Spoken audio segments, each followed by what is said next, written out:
வந்து இந்த டம்ளரில் 1 டம்ளர் தண்ணி எடுத்துக்கிறேன். உங்களுக்கு எவ்வளோ தண்ணி வேணுமோ அவ்வளோ தண்ணி ஊற்றிக்கலாம். இப்போ வந்து ஹீட் பண்ணலாம். வந்து கருஞ்சீரகம் வாங்கிட்டு வந்து லைட்டாக ஹீட் பண்ணி இந்த மாதிரி பொடி பண்ணி வச்சுருக்கேன். அதில் நான் இந்த அளவுக்கு எடுத்துக்கிறேன். அதே மாதிரி சுக்கு வாங்கிட்டு வந்து அதுவும் நல்லா ஹீட் பண்ணி லைட்டாக ஹீட் பண்ணால் போதும்.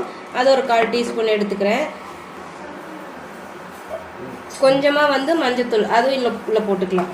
1/2 லெமன் எடுத்திருக்கேன். இதை நம்ம புழிஞ்சிக்கலாம். இதை நல்லா ஃபுல்லாலாம் கொதிக்க விட வேண்டாம். நல்லா நொறிச்சி வந்ததுக்கப்புறம் ஆஃப் பண்ணிக்கலாம். லெமன் அதுக்கு முன்னாடி புழிஞ்சிக்கலாம். இந்த அளவுக்கு வந்து நம்ம அடுப்பு ஆஃப் பண்ணிடலாம்.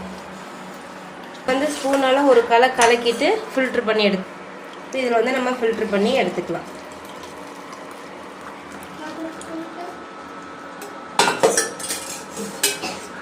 இப்போ அவ்வளோதான், நம்ம ரெடி பண்ணிட்டோம். 4 தான் தண்ணி, கருஞ்சீரக பவுட்ரு, சுக்கு பொடி, லெமனு. டெய்லி நைட்டு குடிச்சிங்கன்னா உங்களுக்கு நல்லா